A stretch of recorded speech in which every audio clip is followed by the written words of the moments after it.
This is going to be a little bit of education tonight. We've got our experts here. Several of us, obviously, within the Exceptional Family Member Program, and some of you probably have never heard of it like we did the first time. I think I called it the ESPN program, and I thought I had to check that out. And so it took a little while to find the office at Charleston, but again, we want to have a session here where we can get a good group of folks that might be in the program, commanders and some first sergeants, because this is where the word of mouth starts to spread about what we are doing here at Fairchild. What are some of the things about the Exceptional Family Member Program that are excellent, that we need to keep doing well? What are some of the things here locally that we can change or improve upon? And then I'll let you a little bit in on some of the things that we're working at the Air Force level with a lot of other advocates from the various major commands. So first I'd like to lead it off with Colonel Samuelson. He just wants to send his greetings and share a few words. So, sir. All right, thank you very much, Scott. What tonight is really about is exchange of information, listening to what you have to say. EFMP, I was part of the program, ironically, until yesterday. Based on our family needs, it changed, and the system contacted me and said, hey, we don't think you need to be enrolled. Here's how you do this, and it moves on so it can free up other resources for people that may need to be there. But what you need to know is EFMP, if you think about where our military was 30 and 40 years ago, we didn't care about this side of the house, right? The member got the assignments, the family was designed either stay or don't, but this is what we're doing. And that has changed drastically over, I would say, at least the last decade. EFMP is making sure that you have connections. It's making sure that transitions go smoothly. It's making sure that resources and assignments are aware of what you have. And it's designed to give you a lot more control with part of this process. But guess what? I'm not convinced we as an Air Force do the best job on that. And so we need to keep focused. We need to make sure that individual cases are looked at and it changes policy. Because if it's not a program that has the backing of commanders, first sergeants, family members, it will absolutely fall apart. I will tell you, I have never met an officer more engaged and dedicated than Colonel Scott Heathman here to the EFMP. There are very few people on this base who get emails directly from the Vice Chief of Staff of the Air Force into his inbox, but this gentleman right here does because of what he has done with AFPC and trying to really revamp. Not take things that can get logged down in bureaucracy and everything else, but taking what are the needs of our family members and our units, because you know as well as I do, if the family is not fully ready and everything, then the member serving is not ready. We absolutely need resilient families, and this program is designed to help you do that. And so we've got a new team as well, and some great folks who are going to help us get across that line. So what I'd ask you to do, if you are here as part of a member, whatever your concerns, your questions, if you hear something that is not right, you let us know. We need squeaky wheels to be able to continue to fine-tune and fix this process. If you're here as part of the leadership team, what I'd ask you to do is make sure you leave with a little Rolodex of who can I talk to. One of the things that I never realized before I was on the program is I didn't know how to listen for when maybe family needed EFMP. When members would come to me and say, you know what, I got challenges. This move did not go smoothly. My son or my daughter has this. Of engaging as a commander or first sergeant, go, hey, have you looked at EFMP? Where is your provider with this? What kind of resources do you need to know? You're talking about an assignment. Are there things that are challenging? You as commanders own part of that. You need to listen, and first sergeants do that all the time. And a lot of people think, well, that's a family matter. I don't get involved yet. That's not true. You actually own an awful lot of that process, and you can say, hey, let us help walk you through that, because the first thing is, where do I even start? And some members, until you're faced with it, don't know. All right, so help us keep our ears to the ground. And with that, I want to turn it over to Scott. Thank you, sir. So again, this is a little bit of education, a little bit of open forum, because we want to get some questions. We're videotaping this because we want to go back, review it, make sure we get everybody's questions. We'd like to put some of this online as well. But what we really hope is that you'll go back, talk to it with your units, talk to it with friends, because I know many of you know other people, not just here at Fairchild, but other bases, and maybe even educate them. Because I think one of the things that most people don't understand about EFMP is it's not a base, it's not a singular program, it's not a bunch of endless paperwork. There's a little bit of everything in there, right? EFMP, the Exceptional Family Member Program, actually has 3 critical areas, and it is designed to help members with special needs, whether that be children, spouses, family members, adopting children, once you are identified in that program, the intent behind the program is to ensure that your needs can be met locally here at Fairchild or any other base that you're stationed at.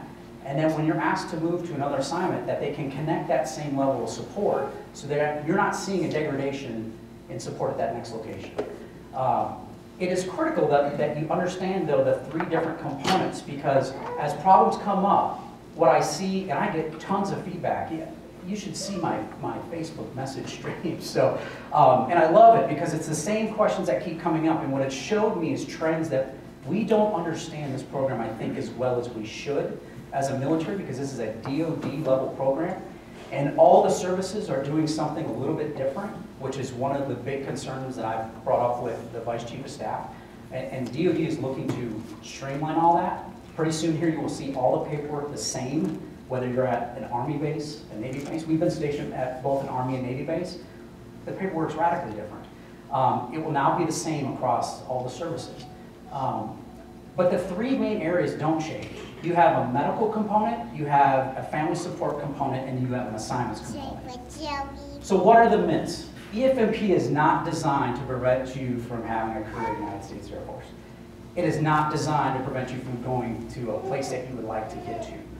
It is designed to ensure that when the Air Force fills your assignment with a need at another location, if you happen to be Q-coded, which is the code that, the limitation code that identifies your family as a EFMP family, that they know that there's another process that's going to happen in the background, meaning there's something there. The assignment people do not have your medical information. The only people that have your medical information is the medical folks at your losing base. But to the assignments people, they know that and say, something else has to happen before I can send you to base A, B, or C. That's where we all have to kind of work together as members of the program and with the leadership, with your assignment team, to start having that dialogue. Where I see problems break down is, I don't see a lot of commanders who understand the program enough to like advocate for, hey, that airman probably shouldn't have an assignment 30 days from now. They have a Q code.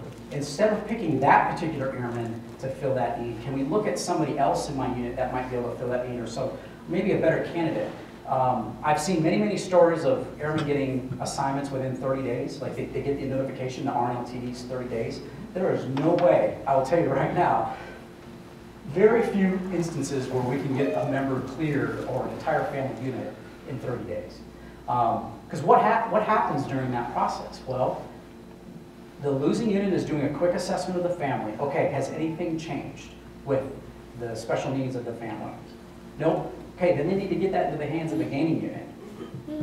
What can we do for them at that next location? Can we provide the same level of care? Can we provide, I'll say commensurate level of care, because there are times where even when they're strained, they will still allow a whole family to travel together, even if it's difficult to get appointments and things like that.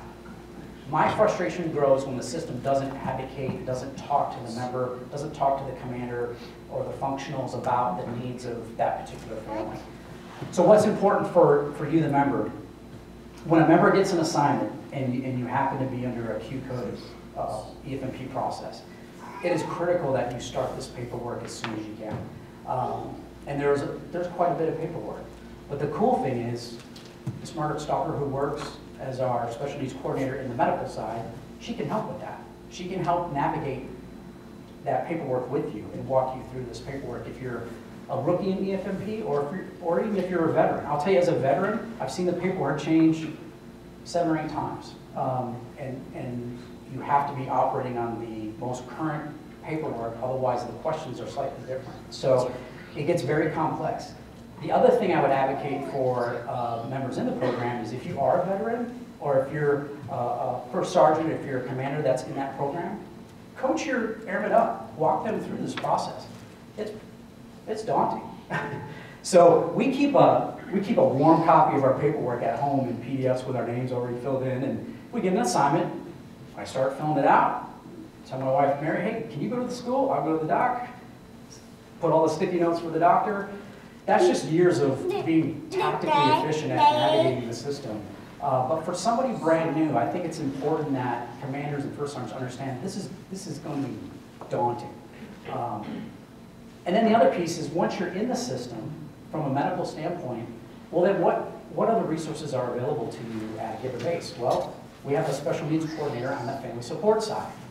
So you have another advocate for you that can help you connect with the community, help you connect with a variety of services. And in just a moment here, I'll let each of them talk about their specific areas and what they can do. The most feedback that I think I've heard, or anytime I'm around a large EFMP gathering, is always about the assignment process. And it's one of those, like there's not a belly button at any given base that you can go to for an assignment EFMP need. Where I think that needs to reside is actually with the commander. And the first sergeant can certainly be advocating for the airmen, but that commander needs to be looking at the assignments that folks are getting and engaging with the Air Force Personnel Center on whether that was a good idea or not. Because I tell you, the times that commanders have actually done that, they've been very successful. Such as a short notice assignment process. That's probably the worst case because there just isn't enough time for a member to be notified, go get the paperwork, get cleared from a losing and a gaining base, then get their orders if they're cleared, then work TMO, maybe get out on a lease. I mean, you're talking, that might take 60 to 90 days on an average assignment cycle. 60 days is really what AAPC shoots for in any assignment. That is really their contract with the Air Force. But you and I all know there are times when that doesn't go that way. I've seen many cases where it goes inside of that. But from a leadership perspective, you need to be watching that. And I think you need to call out AAPC at times by having a conversation with them, keeping it at a level, even if you do understand the medical needs, you're not really allowed to talk about that with AAPC, but you can at least highlight to them that I've got a family here that's Q-coded, are you aware of that? Sometimes I've found in my conversations, they didn't look at that. And it kind of shocks me. I'm like, that should be a big flag. So what we've asked AFPC to do is, when they're running assignments, we've asked them for a tag that flashes on the functional screen that when they're looking at airmen that fill a certain AFSC, that flags. And they have other ways to do that with other functionalities within the system. So they're going to reprogram the system so that EFMP will flag so that there's no missing that aspect of it. Because unfortunately, I think it's been missed a few times and it's really put some families in a bind. One of the questions, what makes you part of the Exceptional Family Member Program? Funny enough, there is a regulation on that. And it's one of the shortest ones I've ever seen, so I highly recommend reading it. This is a DoD level instruction, and what we'll do is we'll put a lot of these resources on the EFMP website. Like we can attach these on there so that you can download them and things like that. But it actually lays out in here, in some technical terms, not too many of them, what makes a member part of this program. Potentially life-threatening conditions or chronic conditions that require follow-up from a primary care manager more than once a year or specialty care. Current and chronic mental health conditions, diagnosis of asthma or respiratory-related diagnosis with recurring symptoms. The one particularly with asthma, because a lot of people are like, hey, my child or my spouse hasn't had asthma for 3 or 4 years. Well, there is a caveat here. If you've had a history of 1 or more hospitalizations for asthma or other respiratory-related diagnosis within the past 5 years, you still meet the criteria.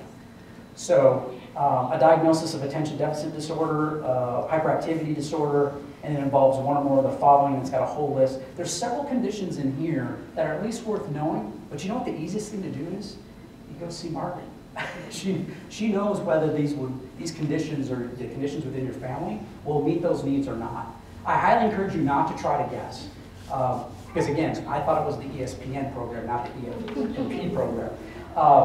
And once we went to Charleston, they did lay out, like, yep, our son's autistic, yep, he meets that criteria, and here's what's going to happen. And what she'll do, she'll walk you through that process. So what I want to do right now is pretend for a moment that you've just found out that your child or spouse might have a condition, or they recently seen a doctor, and there's a diagnosis out there, and you're just not sure if I should be a part of this program. Well, I'm going to go see Margaret, and I'm going to let her talk to you about what's the next steps that need to happen when you receive that. Ready? Sure. Sure. I have a voice that carries, so I'm going to try not to use this mic too much, and if you can't hear me, let me know. So when folks first come to me and say, I don't know what I'm supposed to do, which is usually what I hear from folks when they get a diagnosis that they're not sure what's going to happen next. So I make sure that they've had some paperwork filled out by a physician, because I don't make the decision that you're enrolled or not.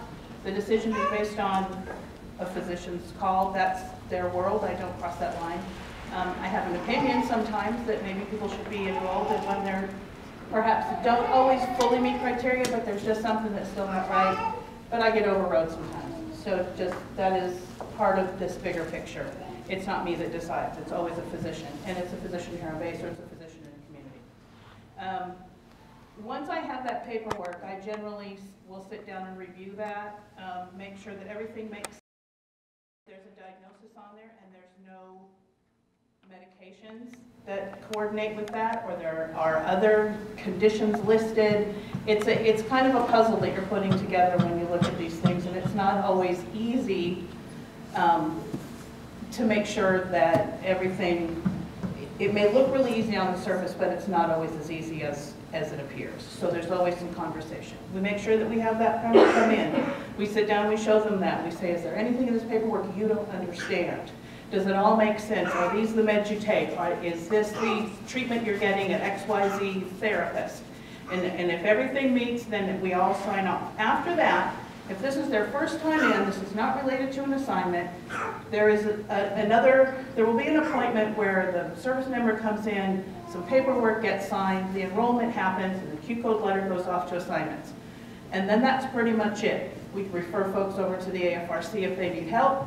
If they need a lot of help coordinating care and services, we send them to a case manager, which we have in our facilities. If they are seeing providers downtown, they will have to go through TRICARE to get that care for case management services.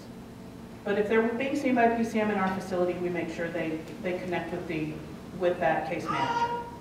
If it's an assignment, and I have discovered this through a records check, it gets a little bit more dicey, because then we're collecting records, and people are upset because they have to go find records, and they have to find them from civilian providers that are not always easy to get. It takes a long time. There's a cost involved sometimes. And civilian providers filling out forms generally want you to make an appointment because they don't get paid to fill out paperwork. So it can become cumbersome when you're in the community.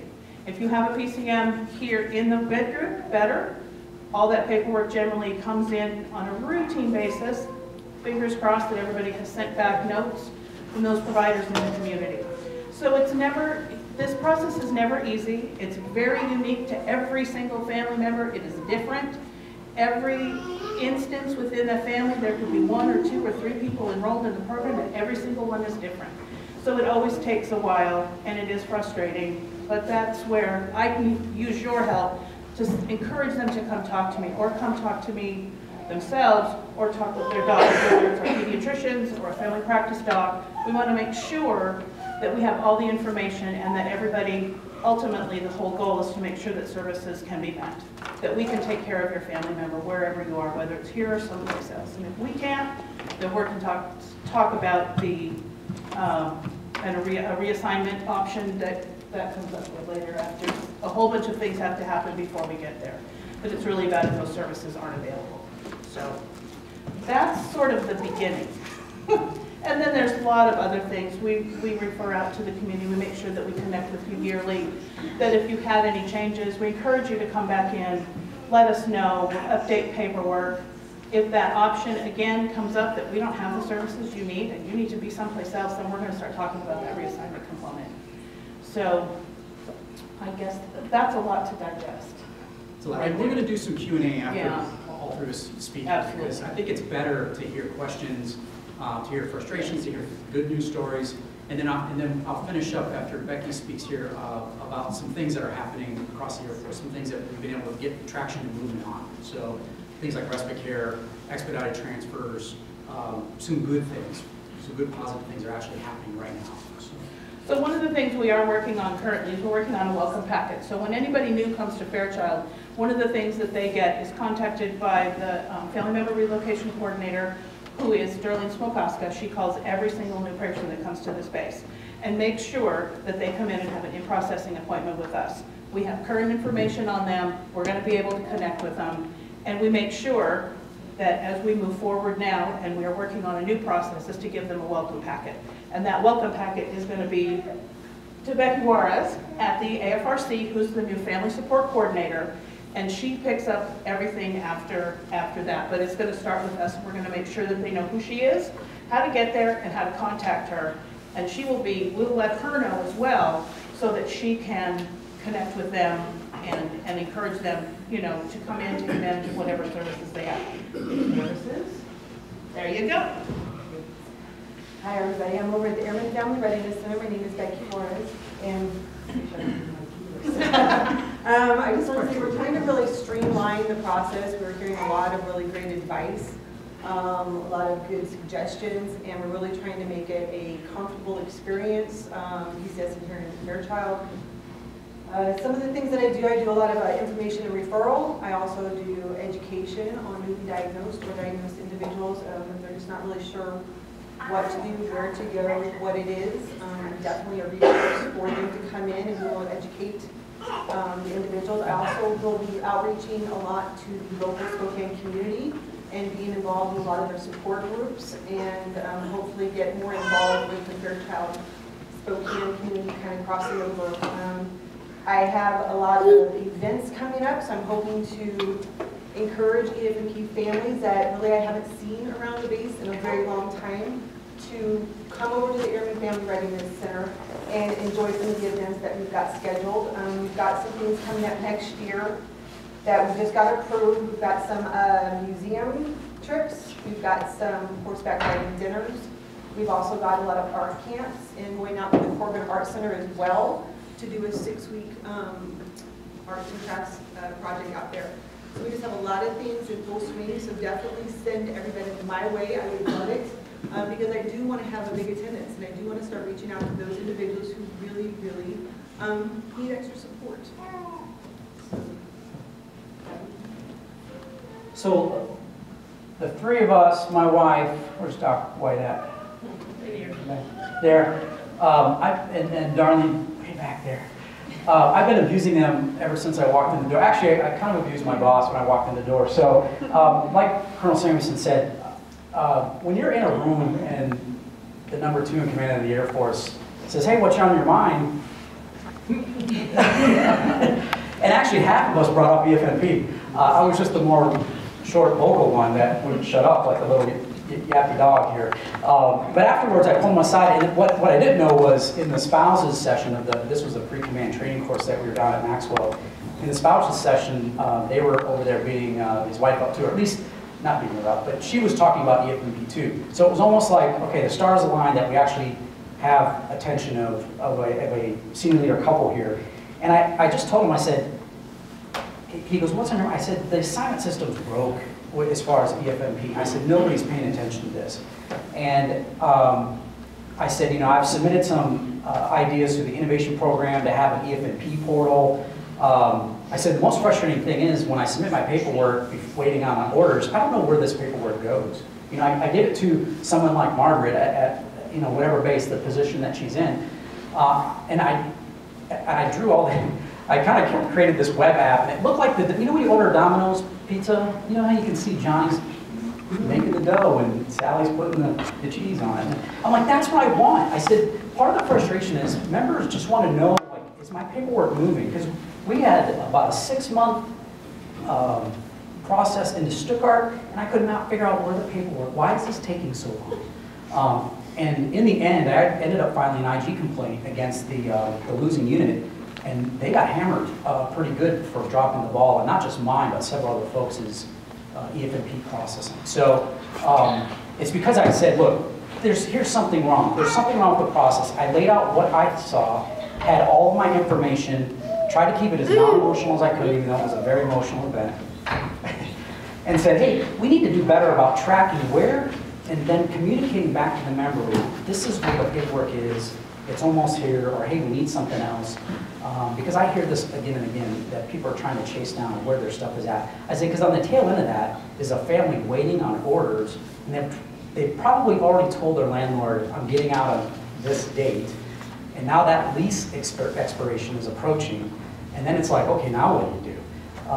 And you're the last to get orders. So I kind of told him that. I said, you know, I think we're doing a really good job on the family support side. I think some of it just is basic education, but the assignment process is probably the most stressful. And even if you're not in the program, I don't know anybody that likes PCS. So unless it's to a location you really like, everything went smooth. But I don't know if that's, you know, exactly the smoothest process that all military families go through. But when you overlay that with a special needs family, it just gets even more stressful.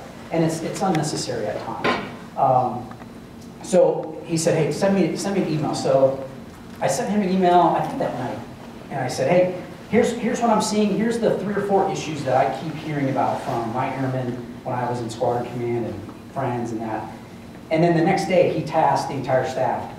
I want this fixed. I want a rapid improvement effort. I want you guys to report back to me in 30 days. And I was like, 30 days? Man, I can't get the EFMP paperwork in 30 days. So I was shocked. So what ended up happening was we were in the middle of our PCS. I was literally driving, I think we were in Minnesota at that point, driving from Rhode Island to here.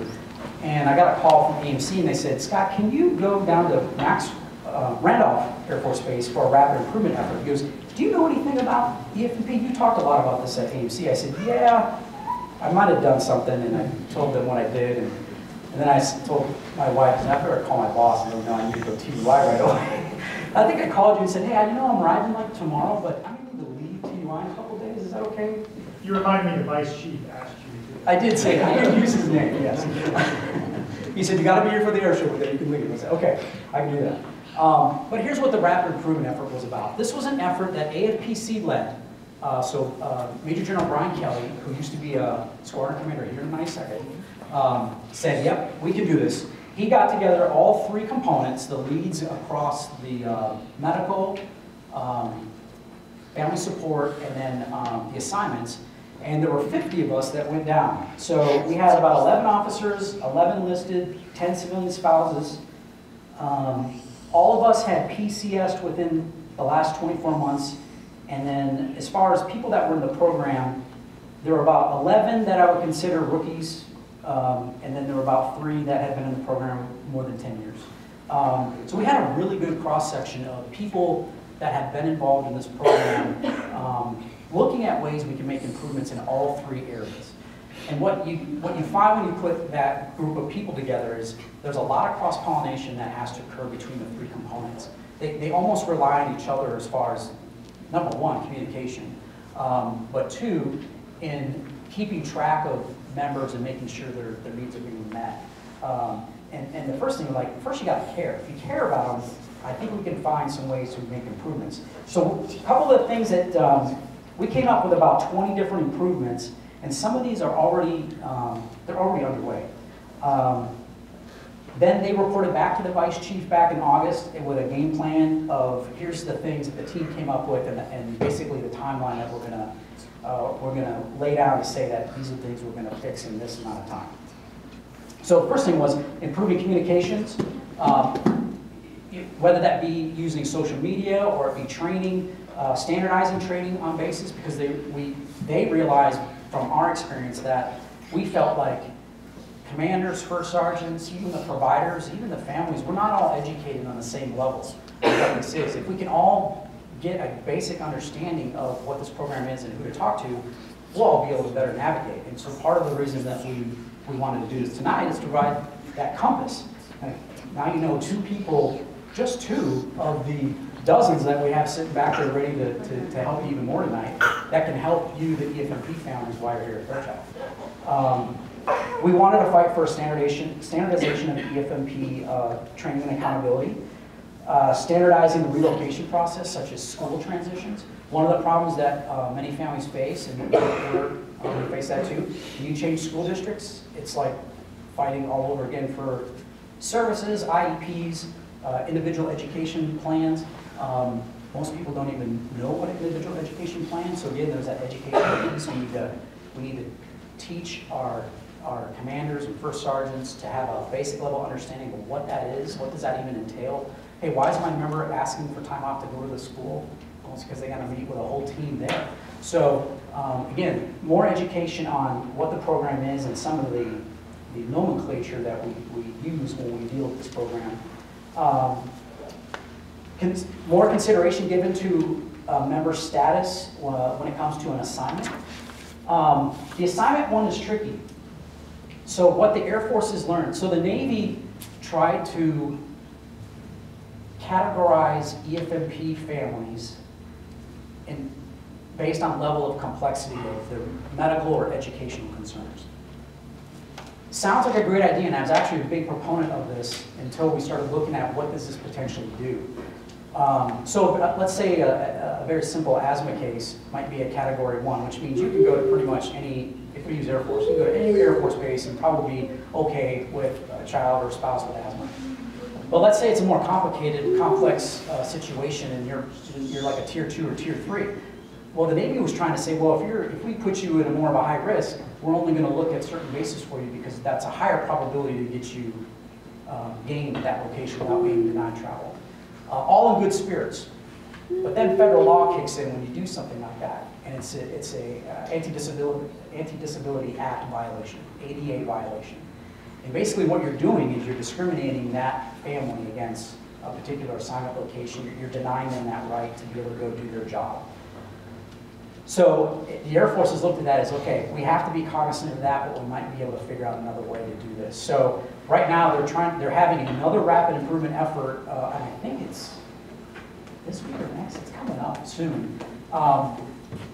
With not all of us again, but some other folks that know the system that can help navigate the actual assignment computer system itself to figure out a way to how can it advocate and communicate with the member directly using the tools that we already do. So for officers, the best communication tool right now is the Airman Development Plan.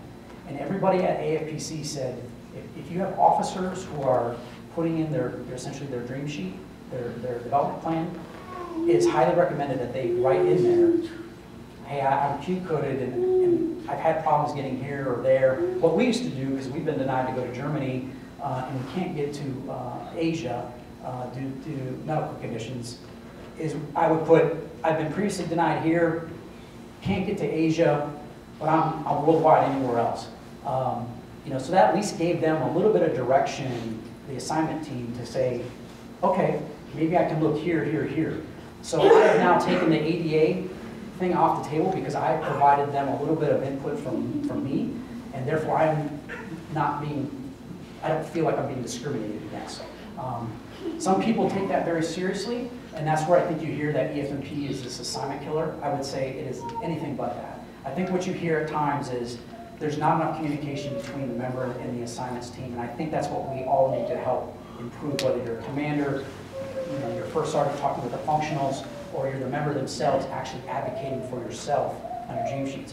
On the enlisted side, what I asked the AFPC commander for is, when an enlisted member is putting in basic preference, it would be nice if you actually gave that member a little bit of intel, even when you knew they were Q-coded, that it probably isn't a good idea to take your son or daughter to Thule, Greenland. It might not have all the services you might need.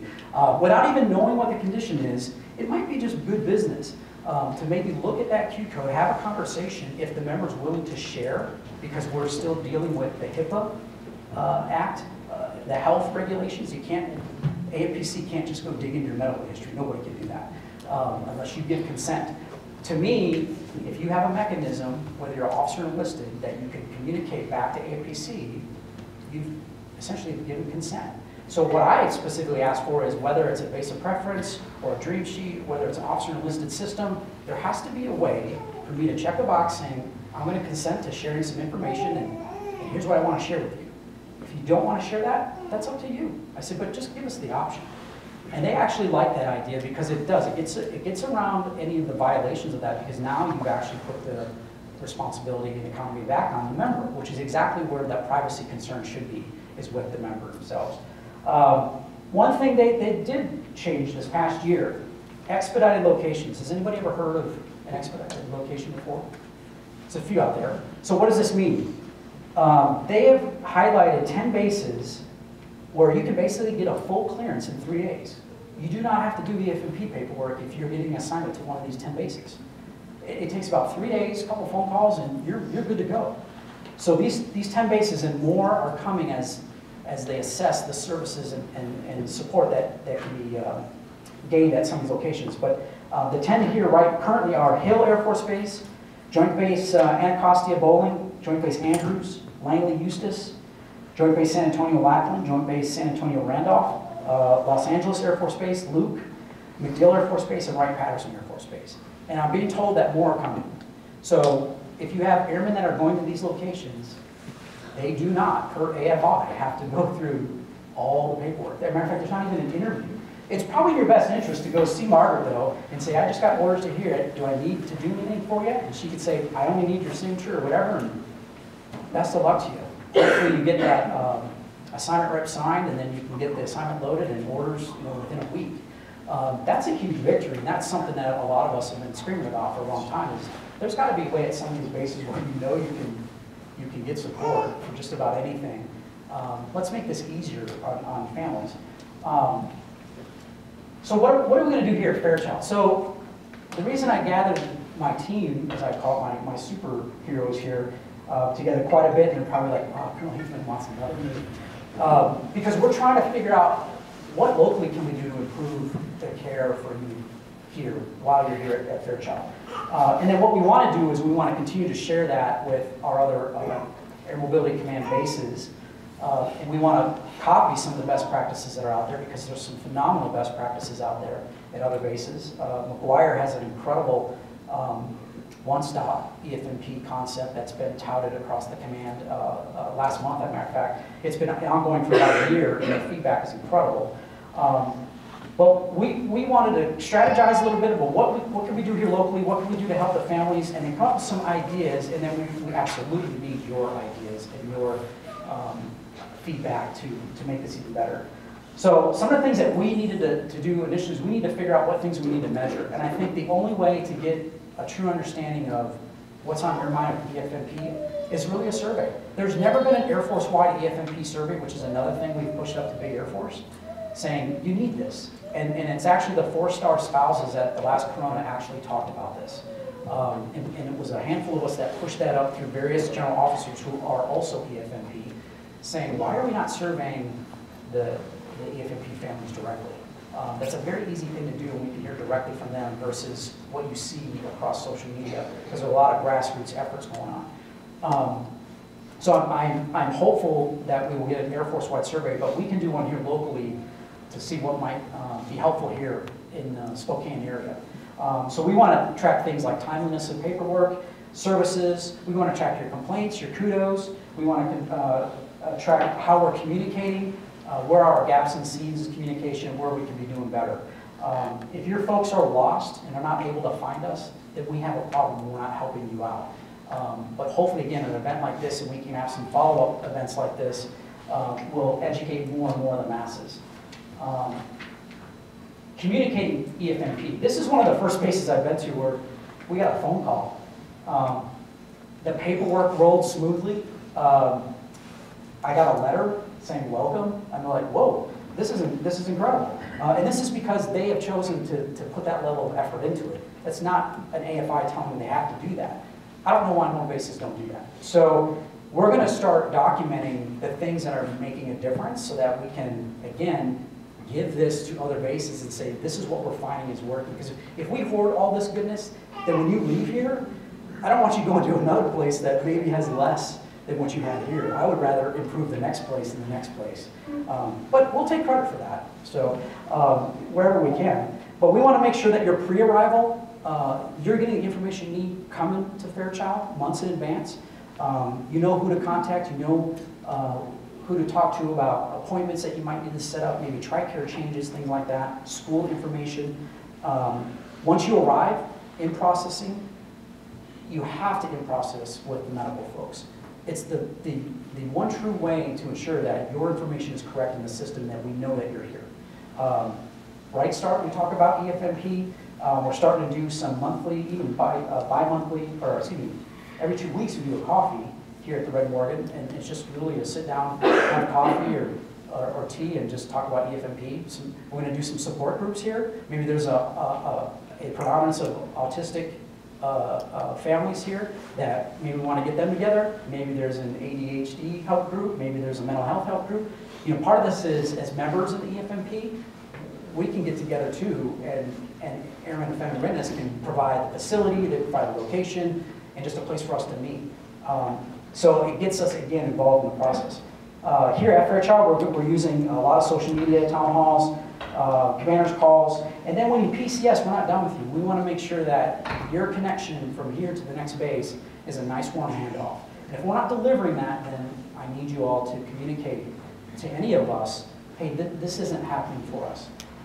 And a lot of times we don't find that out until they've already left or members have left, and it's just easier to complain once I'm gone and I'm at the next location. But we really want to make sure that we're fixing it while we're here. A couple more things, and then we'll try to get to some questions here. Respite care. This was a huge one. How many people know what respite care is? Okay, so maybe 2/3 of the room. Okay, what do you know about it? How many hours of respite care is currently? 12. Okay. So last year, I heard our Secretary of the Air Force say we were going to 40. That has not happened yet. And that, when I got the red up, I said, why are we not at 40 hours? So the last update that we had, that AFPC does a quarterly update, a webcast, that actually military members and civilians can get online. If you're on the Facebook page for AFPC, again, we'll give you all these contacts. They do have these webcasts. They actually talk about what are the problems. The problem with the respite care going to 40 was actually a contractual one and a funding one. Until the funding went through, they couldn't do anything. So I went back and watched the tape that the Secretary of the Air Force said very carefully, and she chose her words very carefully. She didn't say it was enacted and executed immediately, but she did say they've increased it to 40. So hundreds of folks have piled on the AFPC with why is this not happening? It is happening now. Okay, but it's going to happen at different stages because every base has to deal with this within its own entity. Respite care has two critical pieces, the funding piece, and you have to have the providers. Okay, so right now at Fairchild, we don't have a bunch of providers. We're trying to find ways to increase our provider pool so that we can get it big enough to then start looking at people who are requesting 40 hours. It's still a process that you sign up for. Correct me if I'm wrong, just because you're an EFMP doesn't mean you automatically get respite care. You have to have a certain level of needs in order to get it. So I would highly encourage you, even if you don't think you might get it, if you want the additional support, it's basically, the program is designed to give parents a break, have a provider who is trained to deal with a variety of conditions, and spend time with your family so that you can go out and do things that you enjoy. Fill out the paperwork, because the worst thing they can do is say no. But I don't think we took advantage of it until 2 assignments ago. We probably could have, and we just finally decided to fill it out. And We didn't know about it. We didn't know about it. It's a part of the problem is we didn't know about it. But we filled out the paperwork, and we kept asking them, like, you're just going to give me 12 free hours of babysitting a month? They're like, yeah. So if I just want to go away for 2 hours to go see a movie, you'll come over? Yeah. Okay. I'll take it. So, and now they want to go to 40 hours. That's a huge burden off a lot of parents. So, we have a respite care program here. We are looking for more providers, and I know through the spouses group, they have some folks that are interested in becoming providers. The great thing about the program is they are trained. They are highly trained, and they are wonderful. And you can get generally the same provider to come to your house all the time. Ms. Kathy comes over, and my son has a great time with her, and she just knows how to work with him, and they just enjoy their time together, and we can go out and have a good time. At Scott Air Force Base, they had a fairly big program as well because they have a high population. But one of the problems is, does anybody know how many EFMP families are actually in the Air Force? Any guesses? We have roughly 300,000 people in the Air Force. How many EFMP families would you suspect are in? 200, no, not that high. Yeah. Might be some that haven't gone to the office yet, but 30,000. It's about 30,000. Yeah, but it's doubled since 2009. which is kind of scary when you think about it's only taking a short period of time to double. So that's where I see programs like this suffering, that when you get such a high population, that it's hard to get the providers to meet the needs of a larger base like a Travis or a Sky Air Force Base. You've been at Travis. That's a huge EFMP population. So the other thing I do want to emphasize is we always tend to talk about EFMP associated with children. This isn't just for children. Civilian spouses are actually eligible under this program. Different assignment systems for civilians than active duty. So if you have civilians that work in your units, and they might have a special needs, or you're aware of something, and I would ask them if they're aware of what resources are available to them under the EFMP program. I guarantee you a lot of civilians probably don't know. And there are some differences when you PCS a civilian overseas versus an active duty member overseas too. So, and we can walk them through that. And a lot of it is in the AFI, and it's actually very clear to read. And I use the DoD level AFI when I'm talking with AFPC because that's my rule book, and that's the rule book that they should be following. So, and I think they're getting savvy to many people using that now. So, we've talked about a lot here. I know we're approaching 5. What I want to do is open it up to some questions or comments or suggestions. I want this to be free, open. If you're hungry, go grab food. We're not going to make fun of you. I just need somebody to go first because that's what we need to get it rolling. So grab some food, grab some water. We have one mic, I think, in the back. Max got the mic. So you have questions for any of us? We have other experts in the room, and then when you've had enough of us, or we want to make this a little less formal, we'll just kind of adjourn and we can talk amongst ourselves. And then we have a ton of experts in the back who are willing to talk with you about any number of support programs. So, do you want to just tell everybody kind of who's back there and what they're here to? Is there any free stuff? Yes, it starts with the pins and the mugs. That would be fantastic if everybody would throw those out.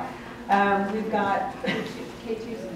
Yeah, K2 over in the corner. He works at the Airman Family Readiness Center. Mike Wilson, our MFLAC, is over there. Oh, Nina George, hi. How are you? She helps out with the respite care here in Spokane. Yeah, she's the respite care expert. Yes. And she is wonderful. Steve, there's one over here. There we go. Hi, Steve. That's our SLO, Chris Marble. He's our chief at Airman Family Readiness Center. Do you know what a SLO is? Student liaison. I'm slow Steve, by the way. Yeah. We're not saying slow. School liaison officer, slow. And then we've got Tim Hawk, he's also one of our MFLACs as well. Maureen LaBelle, oh, I'm so sorry. And she works over at Airman Family Readiness Center as well. And then we have Darlene Smokoska, sorry. Airman Pollard in the back with assignments. You've got FAP and NAPA right up front. Yep. We've got Janet and Ruth over there as well for helping support. They've been big advocates of the Airman Family Readiness programs, so they're here helping support the EFMP families too. All right, so I think we're ready for your questions. Sir, I got one. This is for you and Ms. Nina. Question, for the respiratory care providers, would you guys be interested in going over to EWU, Early Child Development, and seeing if their students would be interested in a job like that? Because, I mean, that's the career field they're going to. We're actually already connected with them. Already? Okay. We recently just started communicating with them more often before it wasn't until that. Okay. But yeah, And sir, sorry, we done? Oh, yeah, go ahead. I didn't mean to interrupt. I wanted to let you know too that I took the application in the announcement position and passed that off to some of my social worker friends out at Eastern as well. And I also want to let everybody know too, for respite care, we've got WorkSource in our Airman Family Readiness Center who can help individuals with resumes. They're also very aware of the respite care program, what they're looking for, how to apply, the application process. So if you're not sure of where to direct them to, just direct them to Airman Family Readiness Center, and we'll be able to help out because I know we have a lot of individuals here that are new to the area, looking for employment, looking for part-time work. And they want to stay local, preferably in and around the base. So there's lots of options and lots of opportunities. So either myself or at WorkSource at the Airman Family Readiness Center is a good place to have individuals who are interested in becoming a provider. And I can also email out any information if anybody's interested as well. You do me a favor and send that up to the meeting. I sure will. I spent a lot of time downtown with obviously all the civic leaders and everything. For Fairchild, Washington Military Alliance, governor's office is always calling me asking what they can do to support it. So things like that where we could drive maybe some more demand. Perfect, thank you, sir. I've got something to add too. So I know I've talked with Dina about this before, but if you have, say, maybe a trusted friend who takes care of your kids, and you know, they can become a provider for your child and get paid through the system. They just have to go through the special training that that Nina provides through their service. So if you already have somebody that you know your child loves, knows, is comfortable with, they can become your EFMP, your respite care provider for your EFMP child, as long as you are approved through the program. And they will probably make more that route than they would you paying them. So it's an incentive for a lot of different angles in there. It sounds like you guys are reaching out for a lot of resources. I know that like you guys haven't used like care.com. There's a whole section for military also. I don't know if we've reached out to that just to see if there's people that qualify to provide that. Is that the same thing, Nina, or is that something different? The care.com? We actually have not used care.com, but that's something for me to look into. The application is online, and like I said, Mia's here tonight, so if you've got questions, how do I sign up? It's all online now. It's a fairly easy process. It's fairly quick, actually. A couple of weeks just to take a look at everything, and if you meet the criteria, then you know they'll come over and talk with you and set you up. So not a bad process to go through. So what else? The question regarding, you said they were standardizing it between the military services you were stationed at Fort Bragg and fill out, you know, all the copious paperwork, send it to the civilian provider, brought it all in. Months and months later, Fort Bragg says, no, you don't need it. We get here and they said, oh, wait, no, you do need it. You're QQ'd it now. So kind of want to know, is that going to be lining up now, or how is that? Yeah, there's been a couple different reports that have gone up to Congress, and actually by law, the EFMP program has to be, there's an annual review that's done and sent to Congress. One of the key items and the gaps in the program right now is the standardization across the services. And what they're finding is it's actually very expensive that it's not standardized. It's much cheaper if you standardize everything. So the first step, and I think the easiest one, and I'm glad that they're going through this, is to fix the paperwork. Make it all look the same so it's DOD level paperwork. It shouldn't be the same whether you're at an Army, Navy, Air Force, Marine, Coast Guard base, or you're at a geographically separated unit somewhere and you have to report to another service. So I think they're starting with the low-hanging fruit, and then what is coming is more defined criteria on the timeline. Because right now, if you read the Air Force instruction on the Exceptional Family Member Program, nowhere does it say how long it takes to clear, or what's the contract. You know, if I submit my paperwork today, do I get clearance within 60 days, 30 days, 90? There is none. The only dates that they talk about, or days that they talk about, is if you have a family member that is denied travel, or not, I should say, the term is not recommended for travel. Doesn't mean they can't. It just says that the SGH has said, I'm not recommending that family member for travel. You can appeal that, and you have 21 days to appeal that. We've gone through that process. You have 21 days as the member to submit any changes, anything that you think might help your position, and then they get about 14 days to review that and get you back an answer. But it's really dependent on the type of information you're getting back. In our case, part of the IG complaint that we put forward is we were not recommended for travel. For our son wasn't. We both were, but they never told us why. So they said, well, you can appeal it. And I'm like, well, appeal what? So that went forward in the complaint, and that actually got up through the Air Force channels that you have to tell the member why. Because otherwise they don't have due process to appeal adequately. So we were literally trying to guess how to get to Germany. And you know, looking back, it probably was a godsend that we did go. But it was just, I mean, it was a month and a half we were almost 2 months beyond our school graduation date at Fort Leavenworth, and that's no man's land if you're at a one-year school. We were almost evicted because we couldn't extend our lease anymore.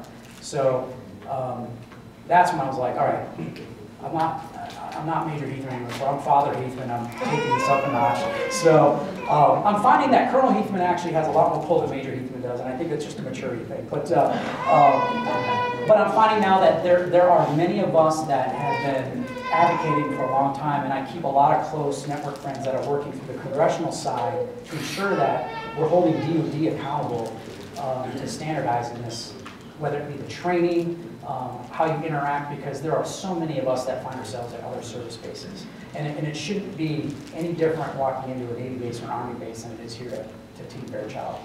The only thing that would be different is the assignment process. So at some point, your paperwork needs to come back from the Army, back through the, if you're an Air Force member, through the Air Force assignment process. And that does work fine. And in this case, when I was at Fort Leavenworth, that was Whiteman Air Force Base. So that would probably never change. I don't think there will be a way to clear assignments that, multi-service like that.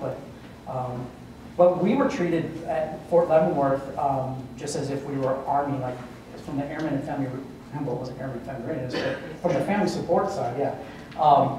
Yep, we made sure that we showed up there. We met who was in charge.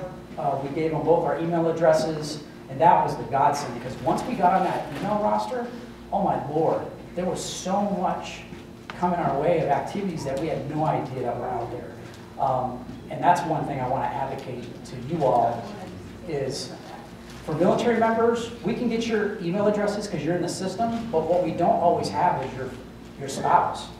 And sometimes it's the spouse that does better with the information flow than the active duty member. And so we do have some sign-up sheets, and we would love to make sure that we're communicating with you. But that, again, is your choice. So we're not going to force that, but we really do need to build a better Rolodex of our EFMP families here so that we can highlight the things that are available to you all. And in most cases, there's a lot of free events to give you and your families like a little bit of a break or some support. So that's exactly what I was going to say. We really need to make sure that as the family members that we get our information to Becky, because Becky is who we connect with once we're here. She knows what all the events are. If you have questions about anything, she's your go-to. If she doesn't know how to get in touch with you, she's kind of stuck. so definitely make sure you get your info to them. I don't need a mic. So is there a way on the White Start forms to put an EFMP tab where as the military members fill that out, they can check it off so that it's followed through when it goes to the key spouses and moves through? That's a way to connect. Active duty to a month or something like 40 to 60 a month. or does that break any, I mean, you've got to be careful of confidentiality and putting that out there and I'll need to look at it, and I will tell you at the same time.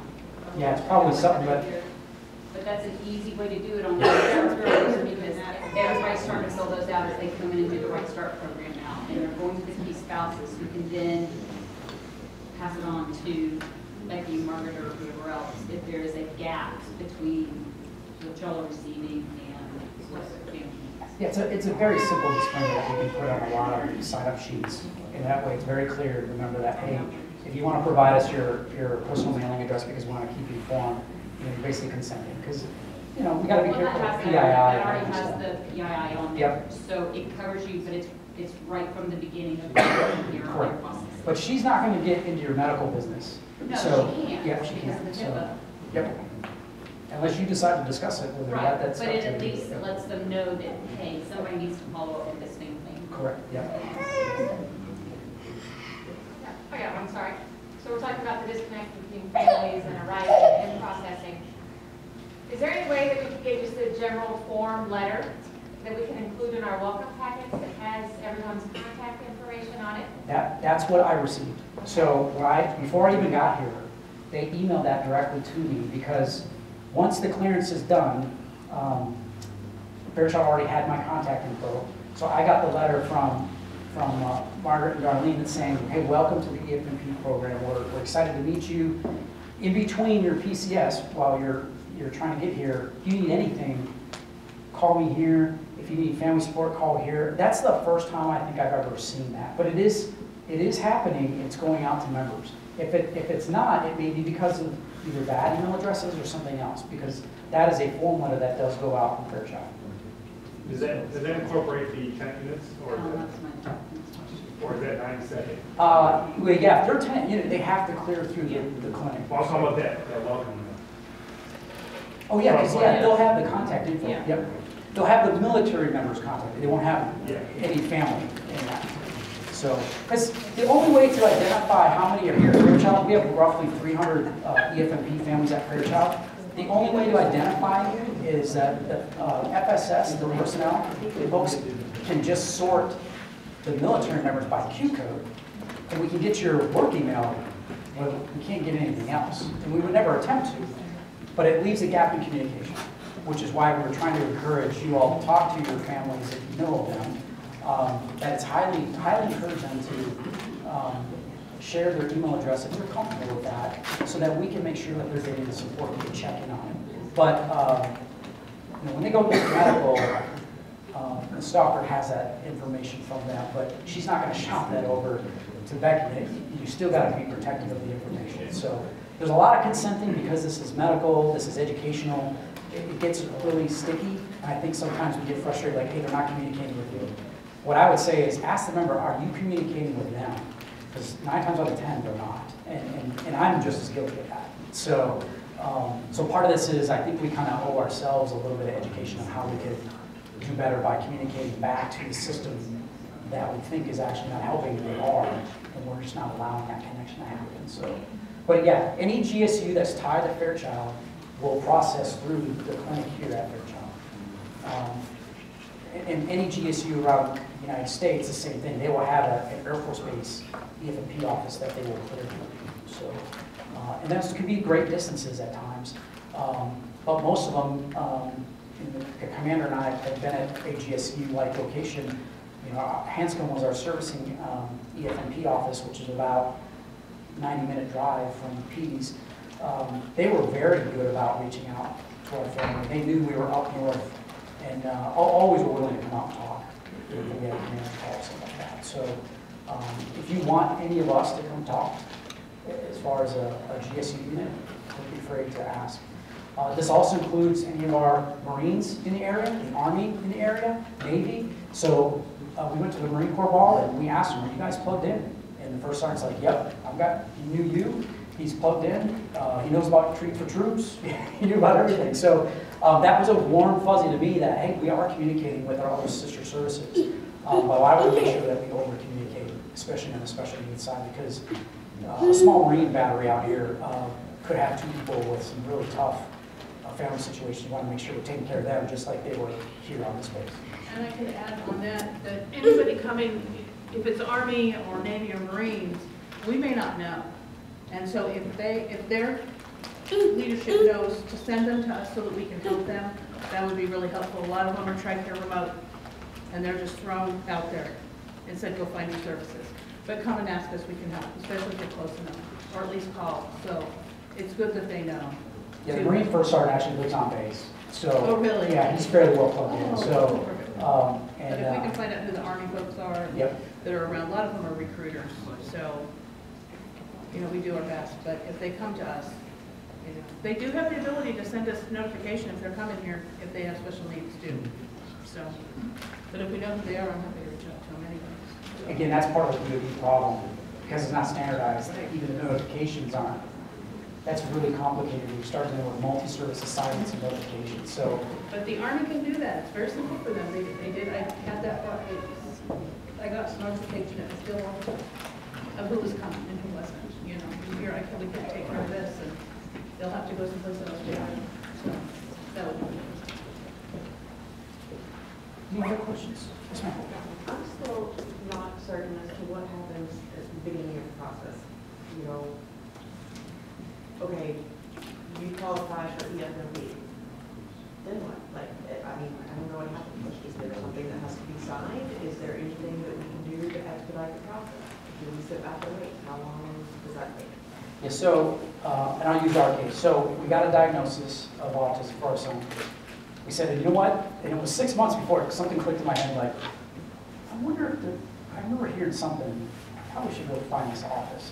And it might have been a Right Start like briefing that I had a couple years prior to that, but just something clicked, and we both kind of said, we probably need to go tell somebody about this.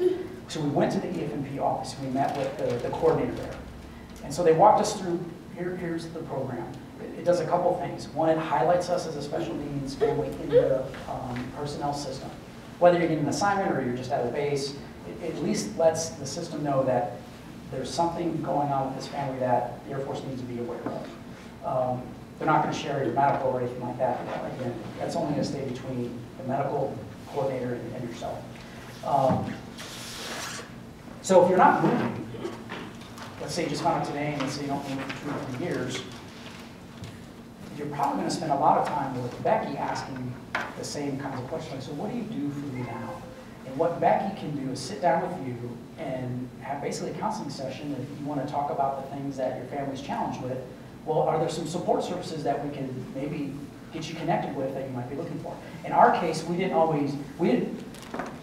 has a great understanding of autism and the spectrum, but I didn't. So part of this was I'm getting educated internally, but I'm also getting educated through the office a little bit. And getting connected with other people, or hey, have you thought about these types of therapies, or hey, here's some things to in the future maybe think about when he's old enough to get into school. So as we've moved from base to base, some of that support ebbs and flows based on the quality of the coordinators. And I truly believe we've got phenomenal coordinators here. Just from the day that I was cleared to come here, it's been so much better than so many other bases. And it's more of just a dialogue.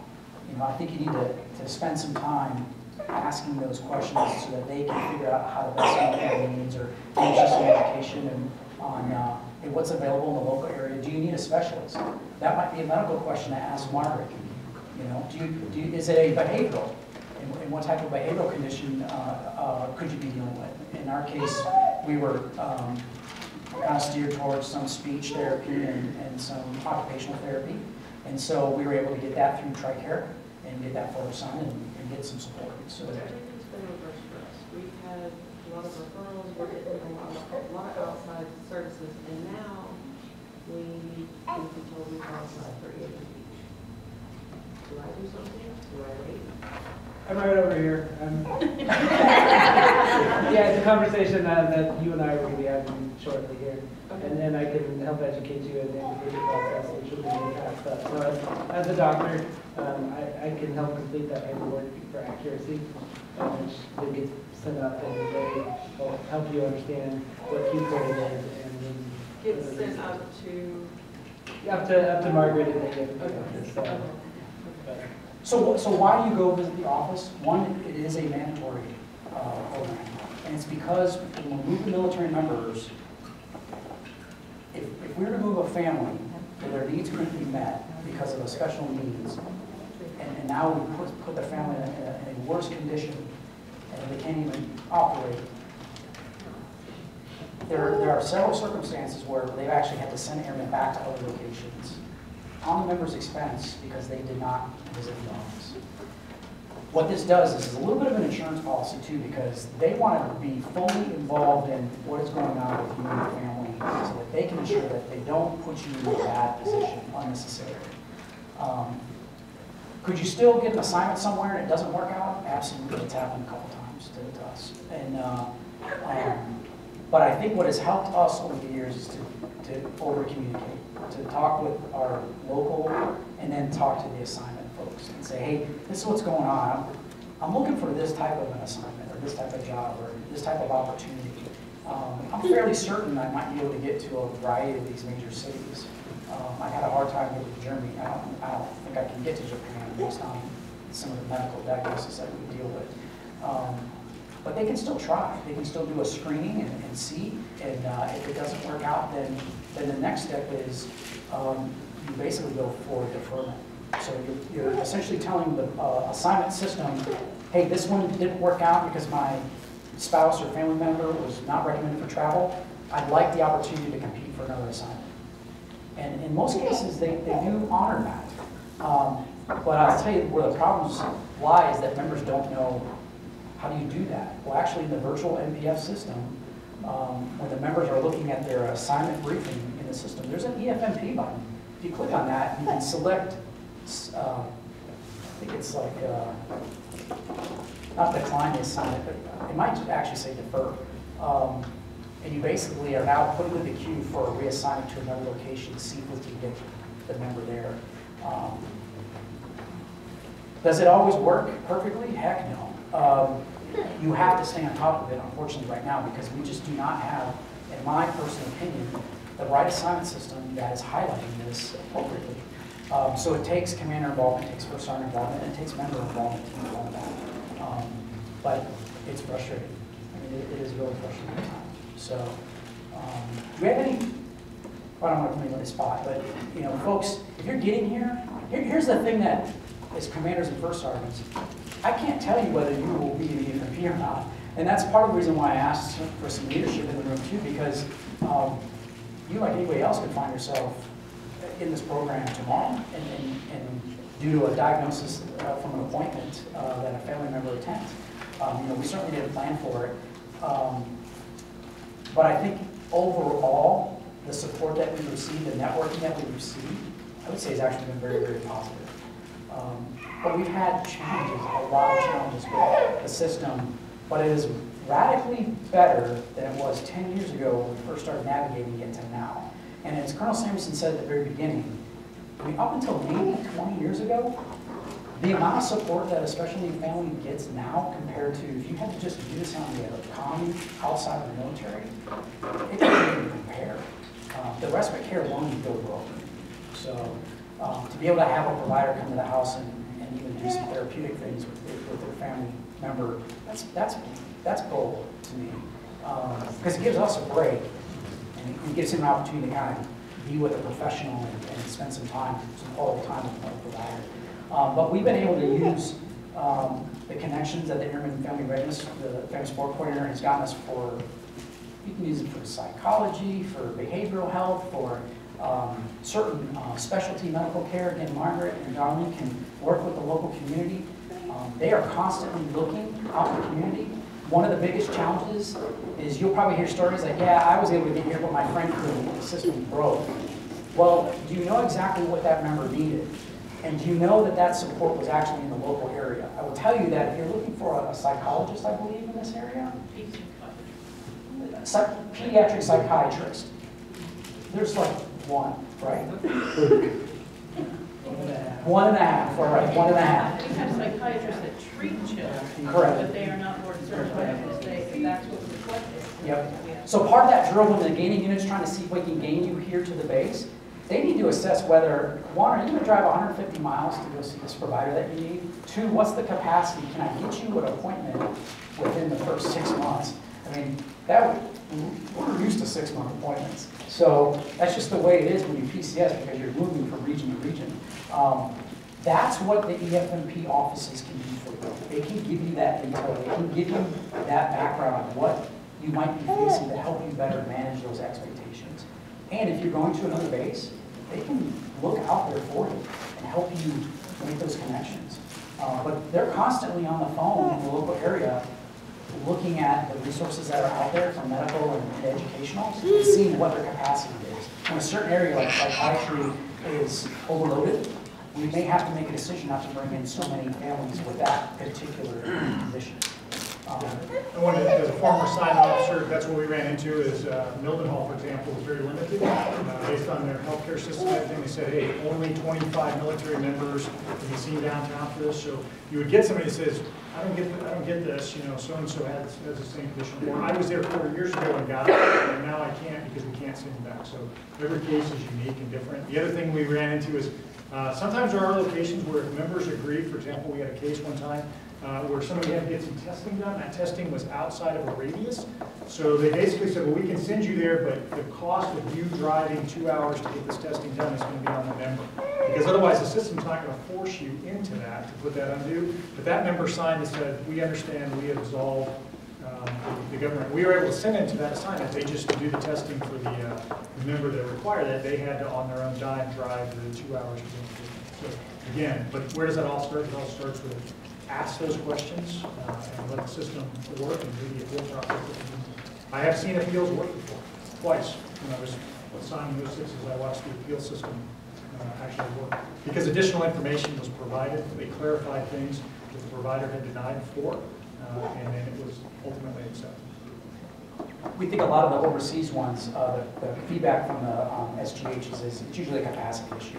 And if there's an educational element, like let's say you have a child that has some behavioral delays, it's the providers at the schools. Because you not only have to clear the medical, you have to clear the medical, the Dodge school system. And if they don't have, if there's too many students and they can't support them all, they have a finite capability to accept any more families. So you may get to Germany this year or this fall, but you may not get there this spring because of teachers and special needs specialists, PCSing as well. So it's a constantly changing dynamic, which automatically puts so much stress into the assignment system. And I really think that's where a lot of the angst is that we as members, EFMP families, don't always see the backside of that. But I think asking those questions and knowing what to ask for by having venues like this and discussing some of these complexities, I think we both get an understanding of what the professionals deal with and what the families deal with, and realize, hey, there's some communication gaps that we can fill in here. Like I said, I think personally, I've had more good times in the program than not. Even the bad ones, they were quickly resolved. I think there's real motivation this time. I actually believe that DoD is looking at this very, very seriously now, because the numbers of EFMP families is just rising and rising. And the assignment folks will always say that the Air Force's needs in moving members or civilians into particular assignments is the #1 priority. They cannot discriminate you against anybody else in a particular assignment. If you're the best qualified and you're the person they need for that particular assignment, they're going to give you that assignment, whether you're a Q code or not. The follow-up of clearing that is an entirely different matter. And that's one that they will do their absolute best. I do believe that they do put their best effort forward if they have the right information. And sometimes filling in those gaps, if you're willing to do that and talk with people a little bit more openly about it, we've had more success being more open about it than kind of hiding it back. It's always harder with spouses that have special needs, because that could be a totally different element. And you got to be really careful about, as commanders, you're afforded some HIPAA rights as squadron commanders, but you do need to be very careful about who you're sharing that information with. Just between you and the member, you need to kind of keep that between you and them, but encourage them and be able to connect them with the right folks so they can have that open, honest conversation with the professionals. Hey, quick question. So I just sat on a developmental team board where we vectored officers for certain assignments. And there was one individual in their ADP who was very specific on a very, very complex case, probably somebody that can only go to one of those 10 places. And so we didn't vector them outside. We actually took that in as a development team, gave them a vector, and then instead recommended certain assignments that fit with that based on what they had put in there, because again, it's very specific. My question, though, comes in, do military members need to be careful if it's the spouse? Because your right to disclose child information is different than the spouse, correct? So, because we saw a couple of cases where if the spouse had given permission to do that, that probably was crossing some lines, right? So if it's a spouse, it's a little bit different. So just have those discussions with the professionals. Well, we make sure in our office that we get a release so that we as the EFMP office can talk to the sponsor if it's the spouse. But that spouse would need to give permission to talk to, that you would be able to share with the sponsor, so it gets really dicey. So. We talked about that at APC, like, can you, the member, mention your spouse's condition on a dream sheet? Like, no, danger. And then so we said, well, there's got to be a better way to do this. That we have to find a mechanism to make that work. And that's part of this rapid improvement effort that specifically is looking at how to improve the assignment system this month that's happening. Because they're going to radically change the assignment system here over the next couple of years, is what I keep hearing. I hope to see something soon. So, one comment is, one way the member could do it is they could just put in there that I have an EFMP family member, and if they don't specify it's the spouse, then they've given some information without violating HIPAA. Correct, and you've not exposed AFPC to anything that they shouldn't have either. Like I said, that Q code's kind of hidden up in the officer enlisted serve, but if you put it on your dream sheets or communicate with the functionals, hey, I've got a member that has a Q code, before you give them this assignment with a 20-day report no later that day, can we talk about this? That might get their attention. And oh, by the way, there is one person at EFMP that coordinates all this and oversees the policy for AFPC, and I've got her name and number, and she gets plenty of information. So she's usually one that hosts Kim Schuler. Kim Schuler, she usually hosts the webcasts that are on the quarterly webcasts that they do. And she's always willing to talk to commanders, first sergeants, or functionals about certain assignment needs, because I think she realizes there's some one-off events here and that shouldn't have happened. One thing too, like if you lose an assignment because a member was not recommended travel and you decide to go another direction, they have flat out told us they will not deploy you. Well, I had deployment orders, so I had to say, wait a second, you told me that you don't go that route from here. That's not the consolation prize for that. And they said that should have never happened. They can offer it to you, but they cannot force you into that opportunity. They have to have a discussion with you about assignment deferment or reassignment. And in the listed case, maybe take a look at basic preferences or choices that maybe they put down and things like that. But we owe it to those airmen to make sure that they're getting their needs communicated a little bit more with the assignment system, because it'll help. And I think it'll reduce some of the stigma that the system is somehow going to curb your career. I've been in Q-coded for 10 years. I think I'm doing okay. I've been pretty happy. So this one's a really good sign. But I did get asked, I did get asked about overseas, and I said, what's your plan if we did look at sending you overseas for a command tour? And we had talked that, well, we would probably split the family up. And that's our decision. But I did communicate that to my senior leadership. So that's a choice that we were willing to make. But if that's not right for you, you don't have to do that. So there are very few commanders that want to hire airmen and intentionally split up families. We saw that a lot working assignments at the 06 level and the E9 level. They almost don't like doing that just to do it. So they do generally want to make it work. And we tracked all the Q code colonels and chiefs that were within the AMC database. So we know who all of them were. We didn't know what their conditions were. We just knew that they were Q coded, that we probably need to be cognizant that there might be something there. There might be a challenge if we look at this particular assignment. Maybe there's another place that might be a better fit for their skill set, and we can meet the family's needs. I guarantee you not too many military members would turn that down. But I think at times we do owe that member a conversation.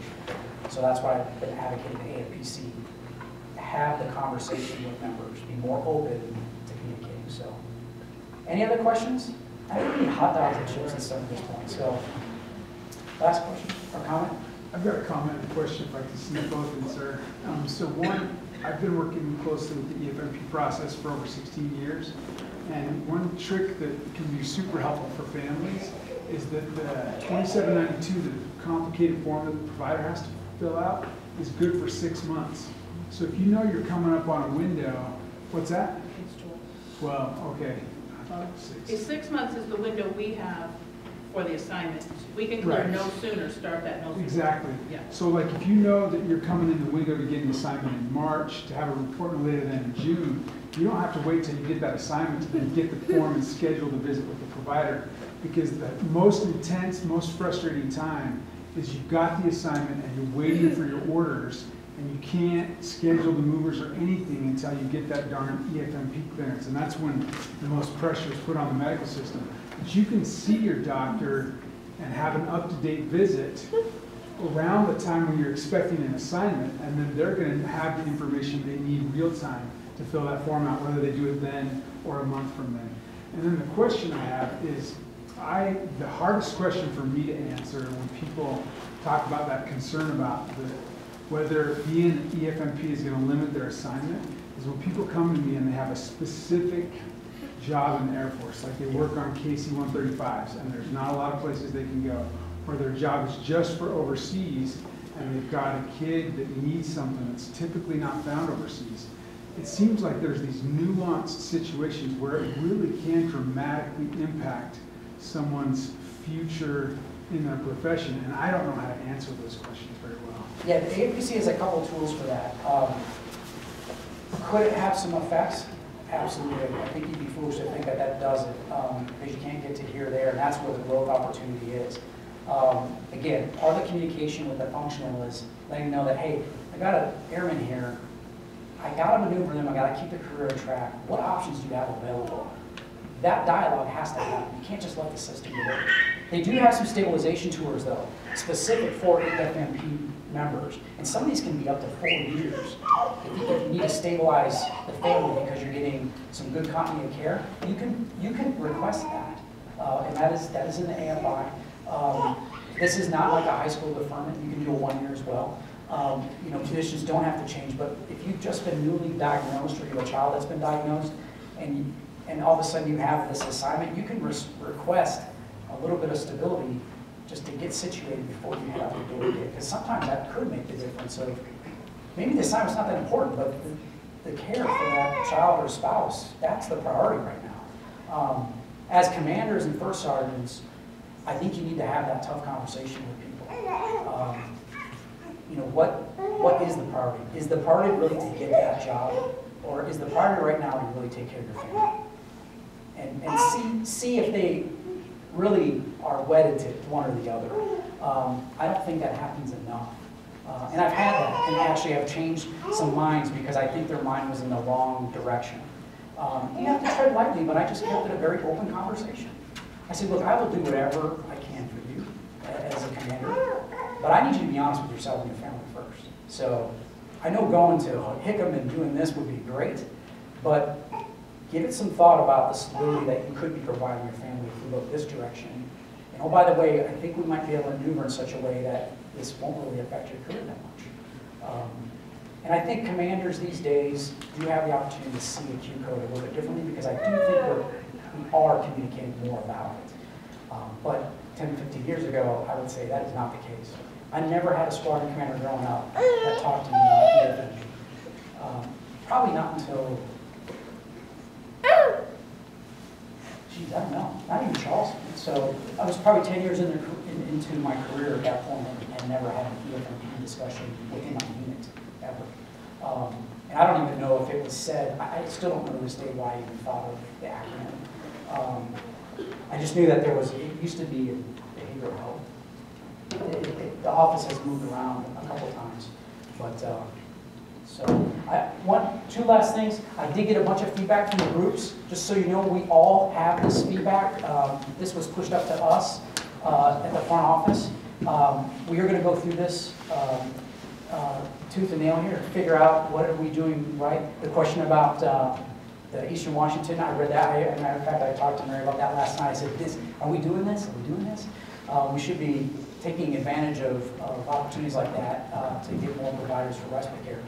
So thank you for putting that in here because it got our attention. So I encourage you to find whatever formal, informal ways to give feedback up through the chain. You know you have an advocate meeting, you know you have professionals all here in the space that'll do anything. So yeah. If you've been at other bases that have had good programs with the EFMP, like for example, when we were at Scott Air Force Base, the family coordinator there, she was great about like bringing the respite care people in, so like you could interview with the respite care providers, which was awesome. So I had told Becky that. So give them the feedback of good things that you've experienced at other bases too, because it's great to give feedback in areas we need to improve, but if there's some cool things that you've experienced before and want it here, this is the opportunity to bring to your attention.